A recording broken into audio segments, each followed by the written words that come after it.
का शहजादा शहजादा Prince of Peace, Prince of Peace, Prince of Peace, Prince of Peace। खुदाम यीशु के पाक आला और मोतबर नाम में आप तमाम अजीज़ों को मेरा बहुत बहुत सलाम पहुँचे। वेलकम वेलकम, खुशामदीद कहते हैं आपको प्रिंस ऑफ पीस में। अजीज़ों, आज हमारे स्टूडियो में मौजूद हैं जनाब पादरी इसाक खान पाशा साहब, और उनसे हम खुदा का कलाम सुनेंगे और गुफ्तगू करेंगे। पाशा साहब, आपको वेलकम करते हैं। Thank you sir. और इसी के साथ तशरीफ़ फरमाया जनाब पास्टर मुनीर मसीह साहब, आपको भी वेलकम पास्टर साहब। Thank you sir. और तीसरे गेस्ट हैं जनाब पास्टर निसार असलम साहब। निसार साहब, वेलकम आपको भी। अजीज़ों, आज हम गुफ्तगू करेंगे कलाम खुदा में से निजात दहिंदा का वादा। पैदाइश तीसरे बाब की 15वीं आयत मुक़द्दसा को हम पढ़ेंगे, तिलावत करेंगे, और मैं दरख्वास्त करूँगा पास्टर मुनीर साहब से कि वो इस हवाले को पढ़ने में हमारी रहनुमाई फरमाए, और फिर हम दुआ करेंगे। जी थैंक यू सर। पैदाइश की किताब तीसरा बाब उसकी 15वीं आयत खुदावंद के कलाम में से तिलावत की जाएगी। लिखा है, और मैं तेरे और औरत के दरमियान और तेरी नस्ल और औरत की नस्ल के दरमियान अदावत डालूंगा, वो तेरे सर को कुचलेगा और तू उसकी एड़ी पर काटेगा। आमीन आमीन। थैंक यू पास्टर साहब। अजीज़ों, और मिलकर दुआ करें, और दुआ से आज की गुफ्तगू को हम शुरू करेंगे। दुआ में रहनुमाई जनाब पास्टर इसाक खान पाशा साहब करेंगे। जी पास्टर साहब, दुआ कीजिए। आइए हम दुआ मांगे।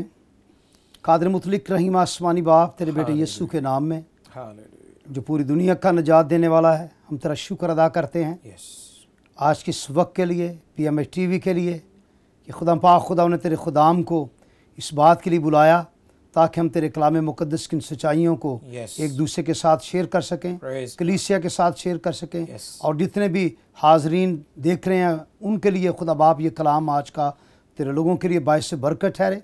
सारी गुफ्तो शनीद में तुम्हारी मदद और रहनुमाई करना, और ख़ास तौर पर तेरा पाक रूह जो हमारा मददगार है, जिसके वसीला से इस कलाम को तहरीर किया गया। हम इसको पढ़ते हैं, इसको समझने की भी ज़रूरी है कि हम पाक रूह की रहनुमाई चाहें। सो रूह कुद्स की रहनुमाई हमारे दरमियान हो, और आज की सारी गुफ्तो शनीद के कलाम मुक़द्दस की साइयों उनकी बातों से हम एक दूसरे के लिए बरकत का बायस ठहरें। तेरा शुक्र हो, यीशु के कादर नाम में ये दुआ मांगते हैं। आमीन आमीन। Thank you pastor Isaac. नाज़रीन, आज हम गुफ्तगू करेंगे निजात दहिंदा का वादा। जो पहली फर्स्ट गॉस्पल है वो पैदाइश की किताब में हमें मिलती है, और वो आयत मुक़द्दसा जो पादरी मुनीर ने हमारे लिए तिलावत की है उसमें हमें ये गुड न्यूज़ मिलती है। और मैं अक्सर गौर करता हूँ कि खुदा ने आदम को बाग-ए-अदन से निकाल तो दिया था, लेकिन छोड़ा नहीं था, उसकी फ़िक्र करता था। जैसे मुसरफ़ अपने बाप के घर से चला गया, लेकिन उसका बाप उसके बारे में सोचता था, उसकी फ़िक्र करता था, उसका इंतज़ार कर रहा था। तो ये गॉस्पल जो है, ये पैदाइश की किताब में गुड न्यूज़ हमें मिलती है, जो तीसरे बाप की 15वीं आयत मुक़द्दसा में। इस पर हम बात करेंगे, और टॉपिक है निजात दहिंदा का वादा। खुदा ने प्रॉमिस किया। बस इसाक पाशा से हम आज की गुफ्तगू का आगाज़ करेंगे। भाई साहब, मैं एक बार फिर शुक्रगुज़ार हूँ कि आप हमारे साथ PMI टेलीविज़न पर खुदा के कलाम की खिदमत के लिए तशरीफ़ फरमा है, और मैं चाहूँगा कि हमारे नाज़रीन की रहनुमाई की जाए।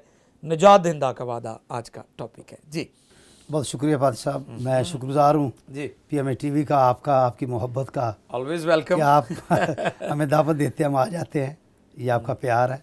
मैं शुक्रगुज़ार हूँ इन सारी बातों के लिए। जी जी। आज का टॉपिक जो है ये बड़ा ख़ास, वैसे तो बाइबल मुक़द्दस का हर टॉपिक जो है बिल्कुल ख़ास, बड़ा उम्दा और ख़ास होता है। आला। फादर साहब ने जो आयत तिलावत की, जी, और मैं तेरे और औरत के दरमियान और तेरी नस्ल और औरत की नस्ल के दरमियान अदावत डालूंगा, वो तेरे सर को कुचलेगा और तू उसकी एड़ी पर काटेगा। जी। बाइबल के जितने मुफस्सरीन हैं, ये मुबल्लिगीन हैं, इसको कहते हैं ये प्रोटो गॉस्पेल है। वाह वाह वाह, यानी ये इब्तदाई खुशखबरी है। क्या बात है। इससे पहले कि हम इसकी गहराई में जाएं और देखें कि औरत की नस्ल से, मैं बताना चाहता हूँ कि दुनिया में 5 किस्म की पैदाइश है। ठीक है। बाइबल इस बात को बयां करती है, चूँकि हमारे लिए मशले राज है वो खुदा का कलाम बाइबल मुक़द्दस है। राइट। सो बाइबल की बात करते हुए बाइबल मुक़द्दस में से प्रूव करते और देखते हैं कि पहला इंसान जो बना, खुदा का कलाम ये बयान करता है कि उसने मिट्टी का पुतला बनाया। जी जी। और उसके नथनों में ज़िंदगी का दम फूंका, और वो जीती जान हुआ। यानी पहला इंसान जो है वो ये बना। वाह। अब दूसरी पैदाइश या दूसरे इंसान के लिए ये तरीका नहीं इस्तेमाल हुआ। ठीक है। बाइबल इसको बयान करती है। जी जी बिल्कुल। और मैंने अपने उस्तादों से ये सीखा है कि जहाँ पर बाइबल खामोश है वहाँ पर खामोश रहना ही बेहतरी है। अब मुझे नहीं पता कि उसने हवा के लिए कहाँ से कहाँ मटीरियल लिया, जिस तरह उसने आदम के लिए बनाया। बाइबल इस बात को बयां करती है कि उसने आदम पर गहरी नींद भेजी, उसकी पसली में से लिया और फिर एक औरत तैयार करके उस सामने ले आया। यानी आदम के लिए और तरीक़ेकार, और हवा के लिए और तरीक़ेकार, और फिर उसके बाद इंसान यानी मियाँ शोहर और बीवी के मिलने के बाद जो नस्ल इंसानी पैदा होती है वो हमारे सामने है। तीसरी पैदाइश, ठीक है।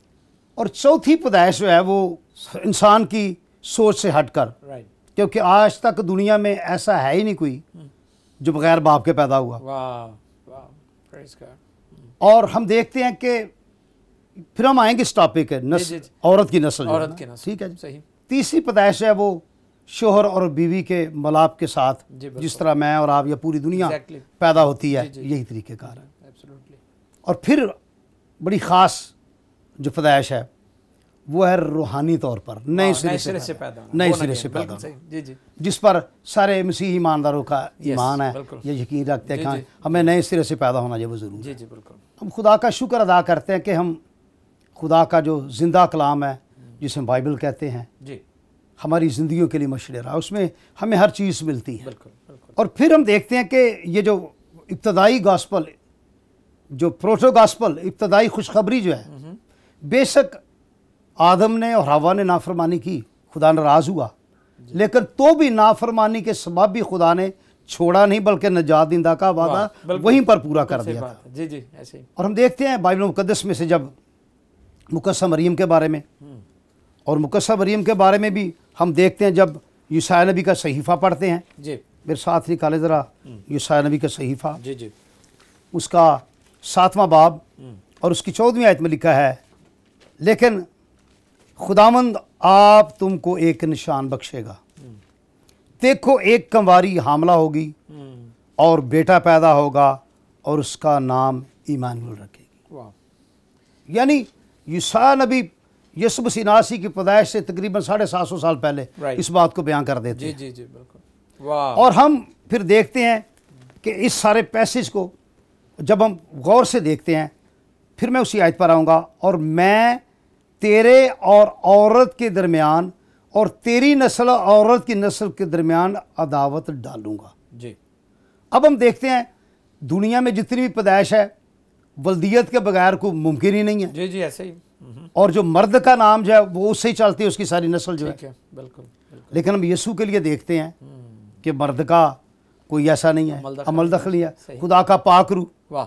जब फरिश्ता मुकद्दस मरियम के पास जाते तो वो भी कहती है, वो सवाल करती है कि ये कैसे हो सकता है, मैं तो मर्द को जानती नहीं। तो फरिश्ता ने कहा कि रुलकुस तुझ पर जब ना सुनो, इस सूरत में वो जो पैदा होगा वो खुदा का बेटा कहलाएगा, खुदा का बेटा कहलाएगा। सो मेरे जीजो, अगर आज मसीही यीशु मसीह नासी को खुदा का बेटा कहते हैं तो इसमें हमारा कसूर नहीं, हम तो इस बाइबल को मानते हैं। और फरिश्ता पैगाम फरिश्ता कह रहा है, जिब्राइल फरिश्ता, बड़ा खास फरिश्ता, और खुदा के हुजूर वो खड़ा रहता है, और जो कुछ खुदा कहता है वही वो कहता है। अब वो तो नहीं झूठ कह रहा है। बिल्कुल सही बात है। सो हम तो उसकी बात करेंगे जो उसने हमें सिखाया है, जो उसने बताया कलाम मुकद्दस में से। और हम देखते हैं ये फिर यहाँ से जब वो औरत की नस्ल जब शुरू होती है। जिब्राइल की आप बात कर रहे हैं भाई साहब, मैं गौर करता हूँ कौमें जिब्राइल के बाकी पैगामात को मानती हैं। हाँ जी, बिल्कुल। इस पैगाम को नहीं मानती। हालांकि कौमें अगर बाकी पैगामात को मानती हैं तो उनको जिब्राइल के इस पैगाम को भी मानने की जरूरत है कि ये पैगाम जिब्राइल लेकर आए हैं। हम खुदा की शुक्रगुजारी करते। थैंक यू भाई साहब, आप बड़ी अच्छी गुफ्तगू फरमा रहे थे। अजीजों, आज टॉपिक है निजात दिंदा का वादा, और भाई साहब ने जो पस मंज़र हमें दिया है पैदाइश की किताब में से, और जो 5 इकसाम की पैदाइशों का जिक्र किया गया है, वो भी सीखने वाली बातें हैं। और खुदावंद यीशु मसीह ने 12 अपनी तालीमात में ये गुफ्तगू फरमाई और तालीम दी। उन्होंने कहा कि जब तक कोई आदमी नए सिरे से पैदा ना हो वो खुदा की बादशाही में दाखिल होना तो दूर की बात, उसे देख भी नहीं सकता। तो यकीनन आप सब बरकत पा रहे हैं। और आज का जो टॉपिक बड़ा ज़बरदस्त है, ख़ास है, ये इल्हामी गुफ्तगू हो रही है, और इसमें हम हिस्ट्री को भी सीख रहे हैं, और दुनिया में जो कुछ हो रहा है इसके ताल्लुक से हम इस बात को सीख रहे हैं। तो मैं चाहूँगा कि जनाब पास्टर मुनीर मसीह हमारे साथ तशरीफ़ फरमाए। खुदा के खादिम हैं, पहले भी वो हमारे पास आ चुके हैं और बारहा आपने उनको PMI टेलीविज़न पर सुना है। हमारे नाज़रीन की खिदमत में क्या वो फरमाते हैं। जी भाई साहब, वेलकम। थैंक यू पास्टर साहब सो मच। मैं शुक्रगुजार हूँ सबसे पहले आपके लिए, आपकी सेहत के लिए और PMI टेलीविज़न के लिए और इस सारे सेटअप के लिए जो खुदा ने दिया है, ताकि हम सब मिलकर इसके ज़रिए से खुदावंद का कलाम लोगों तक पहुंचा सकें। तो बाइबल मुकद्दस में जब हम नजात की बात करते हैं तो इसके साथ नजात दहिंदा की भी बात करते हैं। बिल्कुल ठीक है। सो नजात का तस्वर नजात दहिंदा के बगैर मुमकिन नहीं है। सो इसलिए बाइबल मुकद्दस में प्रोफेसीज हैं नजात दहिंदा के बारे में और पूरी बाइबल में मौजूद हैं। लेकिन मुझे याद आ रहा था जब मैं इस पैगाम को तैयार कर रहा था, संडे स्कूल के बच्चों से पूछा जाता था चर्च के अंदर कि सबसे पहली पेशन गोई जो है यीशु मसीह के बारे में वो किसने की, तो जवाब आता था कि ये खुदा ने खुद की है। वाह, दैट्स ऑसम। ये आयत यानी जो पहली प्रोफेसी है, पहली नबूवत है यीशु मसीह के बारे में, वो खुदा ने खुद की है और इस आयत के अंदर वो मौजूद है। और यहाँ पर जब हम इस आयत को सियाको सबाक में देखते हैं, जैसे कि मैं कह रहा हूँ कि निजात दहिंदा का वादा है, निजात के बारे में खुदा गुफ्तगू कर रहा है। सबसे पहली गुफ्तगू खुदा की गुफ्तगू है निजात के बारे में और निजात दहिंदा के बारे में। लेकिन बहुत सारे नबी भी निजात की बात करते भी आए, उनके वसीले से खुदा ने कई एक जुज़वी निजात दी भी। मूसा के वसीले से जुज़वी निजात का तस्वर नज़र आता है। सो हम देखते हैं कि एक सेटअप जो है वो नज़र आता है निजात का, लेकिन वो जुज़वी है, दुनियावी है, अगर वक्ती थी, आर्जी थी। और जब दाऊद के बारे में बातचीत करते हैं तो बादशाहत की भी बात है, लेकिन वो भी जुज़वी है। लेकिन उसके साथ बादशाहत जो अटर्नल बादशाहत है उसका वादा उसके साथ उसके साथ किया जाता है। सो लेकिन उसकी बादशाहत भी आर्जी बादशाहत थी। लेकिन मैं इसको बड़े गौर से देख रहा था कि बहुत सारे नबियों ने पेशन गोइयाँ की निजात दहिंदा के बारे में। और जब हम रोमियो के ख़त में पहुँचते हैं तो पौलुस रसूल जिस तरह से सिस्टमैटिक तरीके से निजात की बाबत बात करता है, निजात दहिंदा के बारे में बात करता है, अगरचे पूरी बाइबल में नबूवतें मौजूद हैं, प्रोफेसीज मौजूद हैं, नबियों ने यीशु मसीह के बारे में, उसकी ज़ात के बारे में, उसके निजात दहिंदा के होने के बारे में गुफ्तगू की है। लेकिन जिस तरह से सिस्टमैटिक तरीके से निजात के बारे में और निजात दहिंदा के बारे में रोमियो का खत बयान करता है, कोई दूसरी किताब इस तरह से वो खुलकर निजात के बारे में बात नहीं करती और इंसान के छुटकारे के बारे में बात भी नहीं करती। किस तरह से आदम जो गुनाह में गिर गया, नस्ल इंसानी के अंदर गुनाह आ गया, इसका हल जिस तरह से रोमियो 5वें बाब में मौजूद है, पूरी बाइबल में कहीं और मौजूद नहीं है। सो यहाँ पर जिस आयत को हमने तिलावत किया है, इब्लीस का एक पूरा सेटअप नजर आता है हमें खुदावंद के खिलाफ। मैं ये कहूंगा कि उसकी मुहाजर आई है, वो पूरी एक ब्रिगेड लेकर नीचे आया है ताकि खुदावंद के खिलाफ वो बगावत करे। और इस बगावत को करने के लिए उसने हवा को यूज किया है ताकि वो अपने प्लान को, अपने मंसूबे को वो पाया तकमील तक पहुंचा सके। और उसने कायनात के अंदर जो कुछ खुदा ने अपने इख्तियार में रखा था, अपने मंसूबे को पूरा करना था आदम और हवा के वसीले से, ठीक उसी जगह पर उसने अटैक किया है ताकि आदम और हवा को वो बहकाए और खुदावंद के मंसूबे को वो फेल करने की कोशिश करे नहीं, कोशिश की है उसने कोशिश की। और यहां पर उसने कई एक चीजों को मुतासर किया है। यहां पर वो दरख्त की बात करता है। सो दरख्त मुतासर हुए हैं, रोमियो 14वां बाब, उनकी बहाली की भी, उनकी बहाली की को, यानी खुदा के साथ भी उनकी रफाकत मुतासर हुई, उनका आपस में भी रिलेशन मुतासर हुआ, और तमाम जो जानवर थे, जो दरख्त, हर चीज मुतासर। हाँ सर, हर चीज मुतासर। जी जी बिल्कुल बिल्कुल। यहाँ पर जो सबसे खास बात मैं देख रहा था वो ये थी कि उनका इख्तियार मुतासर हुआ है जो सारी कायनात पर था। जी, और यीशु मसीह नासरी ने उस इख्तियार को वापस लिया है। जब हम मुकाशफा की किताब पढ़ते हैं तो पहले बाब में हमें मिलता है, यीशु मसीह ने कहा कि मैं मर गया था, अब जिंदा हूं और अब्दुल आबाद जिंदा रहूंगा, और जमीन और आसमान का इख्तियार मेरे पास है, हर एक चीज मेरे पास है, कुंजियां मेरे पास हैं, आलमिरवा मेरे हाथ में है। सो मसीह ने वो इख्तियार जो इब्लीस ने मुतासर किया था, यीशु मसीह नासरी ने भी उसी को वापस लिया है। सो यहाँ पर यानी ये प्रोफेसी ये डायरेक्ट यीशु मसीह पर इसका इतलाक है। हाँ, मुफस्सरीन और भी बातें करते हैं, लेकिन बाइबल मुकद्दस को जब हम सिस्टमैटिक तरीके से देखते हैं तो ये आयत डायरेक्ट यीशु मसीह पर ही इतलाक करती है। और मैं रोमियो के खात में ये भी देख रहा था कि उसका जब हम आखिरी बाब पढ़ते हैं तो उसमें वो बयान करता है कि ना सिर्फ यीशु मसीह नासरी ने इब्लीस के सर को कुचला है, बल्कि वो ईमानदारों को भी ऐसा इख्तियार देगा कि वो उसके पांव के तले वो उसको कुचलवा देगा। सो निजात ये सिर्फ गुनाहों से निजात नहीं है, बल्कि इस निजात का मकसद बहुत बड़ा है, बहुत उत्तम है, बहुत उत्तम है। यानी उस इख्तियार को जो खो गया था आदम और हवा से, खुदावंद उसको वापस देगा इस निजात दहिंदा के वसीले से, जिसकी प्रोफेसी हमने 3:15 में देखी है। सो जब हम मूसा के बारे में देखते हैं कि वो निजात दहिंदा है, और जब हम उसका कंपैरिजन यीशु मसीह के साथ भी करते हैं, और वो इस्तिस्ना 18वें बाब में बात करता है कि एक नबी बर्पा होगा जो मेरी मानिंद होगा। वहां पर वो खुद को निजात दहिंदा के तौर पर देख रहा है, जो जुज़वी निजात है। बिल्कुल मूसा की मार्फत, जैसे आपने मूसा की मार्फत कि भी वो जुज़वी निजात अपने आप को वो मूसा निजात दहिंदा के तौर पर वहां पर बयान कर रहा है। हाँ, इसराइली कहते भी यही थे कि वो निजात दहिंदा है, उसने निजात दी है, मिस्र की गुलामी से हमें छुड़ाया है।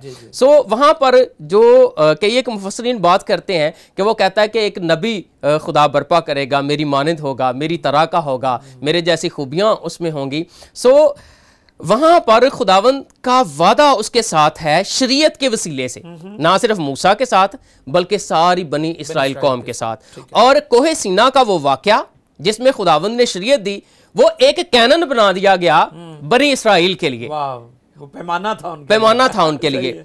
और वहां पर चूंकि इस शरीयत को बयान करने के लिए, इसकी तफसीर करने के लिए नबियों की जरूरत थी। सो इस शरीयत को तकमील करने के लिए नबियों की जरूरत थी। वो बता रहा है कि अफसून करने वाले, जादूगर, वो सारा एक सेटअप पीछे बुत प्रस्तों की बात करता है, कहता है कि वो अगर इस तरह की तालीम लेकर आएंगे तो वो नबी नहीं है, जो मेरी तरह का होगा।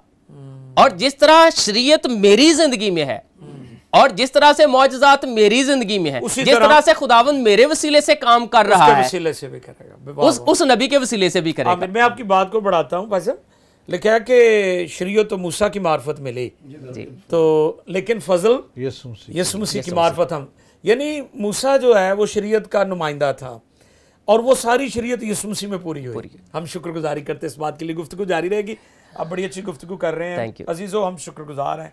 आज का जो टॉपिक है वो बहुत खूबसूरत है, निजात दहिंदा का वादा। पादी साहब बात कर रहे थे कि हम निजात दहिंदा की बात कर रहे हैं, निजात दहिंदा के बगैर मुमकिन नहीं हो सकती।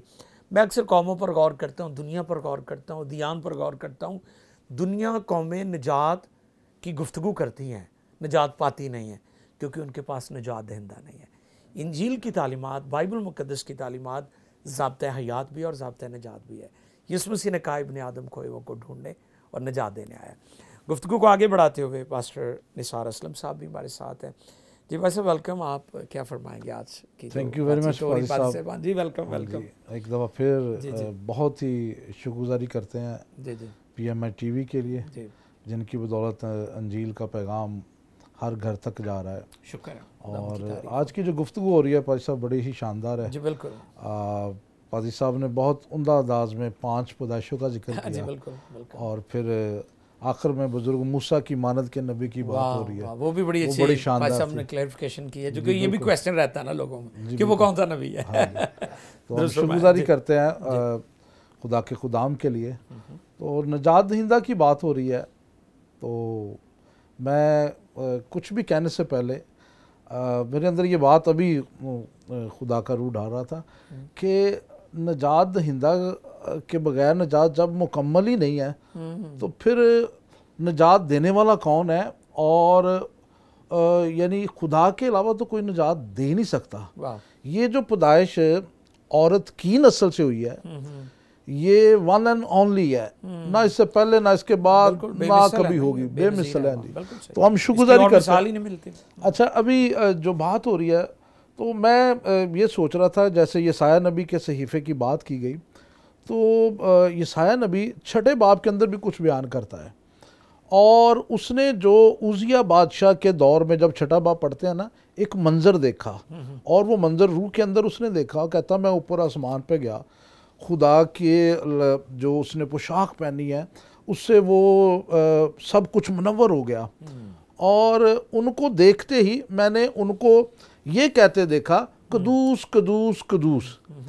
और मैं जब ये देख रहा हूँ कि जो पैदाइश यीशु मसीह की हुई है उस पर भी फरिश्तगान कुछ इसी तरह का नगमा गाते हुए आ रहे हैं, और ऐसी ही हमें आलम बाला पे तमजीद हो, ऐसा मंजर हमें नज़र आता है।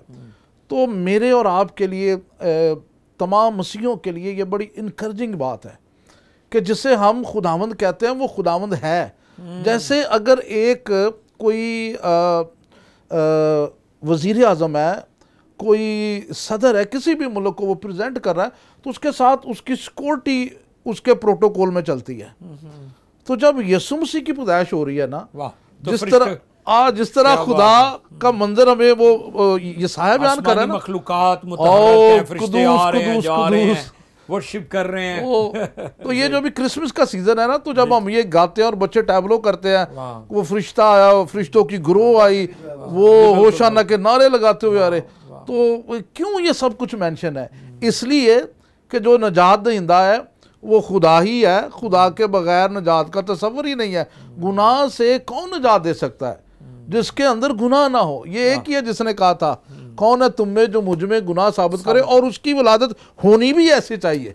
जब उसकी वलादत हो रही है तो आसमानी प्रोटोकॉल जमीन पे आ गया है, और उसके प्रोटोकॉल के लिए फरिश्तगान पैगाम लेके आ रहे हैं। और क्या पैगाम दिया जा रहा है? आलम बाला पे खुदावंद की तमजीद, और ज़मीन पर उन आदमियों के लिए जिनसे खुदा राजी है सुलह। ये जो गास्पल की बात हो रही है ना पैदाइश 3:15 में, वो हमें यहाँ पे नज़र आ रही है। जिसने ये पैगाम दिया उसने साथ यानी आसमानी प्रोटोकॉल के साथ उसकी विलादत का एहतमाम हो रहा है। और ये मेरे और आपके लिए बड़ी इनकरेजिंग बात है। और मैं यहाँ पे ये भी बताना चाहता हूँ कि जो गास्पल का वर्ड है, मैं इसको देख रहा था कि कुछ बाइबल के जो उस्ताद हैं उन्होंने इसे इस तरह लिया है, good news of people everyone on the land. कि हर एक की गॉस्पल है क्या? वो गुड न्यूज़ है हर एक उस शख्स के लिए जो किसी भी कौम, कबीला, जात पात से क्यों ना हो। हाँ, अदावत की बात 3 बाब की 15वीं आयत में पैदाइश में हुई है, लेकिन अदावत किससे है? अदावत है जिसका तर्जमा क्या है? दुश्मनी, अगेंस्ट, मुखालफत, किसी भी एजेंडा के अपोजिट चलना। तो वहां पे लिखा है कि तेरी नस्ल और औरत की नस्ल में अदावत, यानी इनमें अदावत होगी। तो आज जिस तरह हमने पहले कहा, पादी साहब ने भी कहा, अब ये पैगाम तो जबराइल जो खुदा का मुकर्रब फरिश्ता है उसकी मार्फत है। अगर इसको कोई नहीं मानता तो हम क्या कर सकते हैं? हम तो उसे मान रहे हैं। माउथ ऑफ गॉड है, खुदा का मुंह है, यानी जो खुदा फरमाते हैं वही वो कहता है। मतलब भी यही है। बिल्कुल। तो जब ये बात यानी ये हो रही है तो गॉस्पेल फॉर एवरीवन के लिए है। तो अगर कोई इसको नहीं मानता तो फिर वो कौन है? वो खुदा को नहीं मानता। वो किसको नहीं माना? यूहन्ना 8वें बाब की गालिबन 44 वर्ष में ये लिखा है कि तुम अपने बाप इब्लीस से हो, क्योंकि जो वो काम करता है, इट मीन जो क्राइस्ट के मुखालिफ है, इस वलादत के मुखालिफ है, बेटा कहने के मुखालिफ है, यानी चर्च के मुखालिफ है, कलीसिया के मुखालिफ है, तो वो तो एक अदावत रख रहा है ना। तो अदावत है किसकी? जो पैदाइश 3:15 में कहा जा रहा है कि मैं तेरी और औरत, तेरी नस्ल और औरत की नस्ल से। सो आज अगर कोई मसीह को नजात दहिंदा के तौर पे मानता है और इस बात का यानी प्रोक्लेम कर रहे हैं कि यीशु मसीह नजात दहिंदा है, तो उसको अगर कोई कबूल नहीं करता या इसके अगेंस्ट जाता है तो फिर मैं समझता हूँ ये वही दावत है। थैंक यू पास्टर निसार, बहुत शुक्रिया। बड़ी अच्छी गुफ्तगू कर रहे थे। अभी हमारे प्रोग्राम में ब्रेक का वक्त हो रहा है, आपसे मज़ीद जानेंगे। अजीज़ों, आज का टॉपिक आपने सुना और इस पर गुफ्तगू भी हो रही है, निजात दहिंदा का वादा। उम्मीद है कि आज की गुफ्तगू आपको फ़ायदा पहुंचा रही है, रूहानी बरकत और तरक्की का बाइस बनेगी। तो स्टे विद अस, मिलते हैं छोटे से ब्रेक के बाद।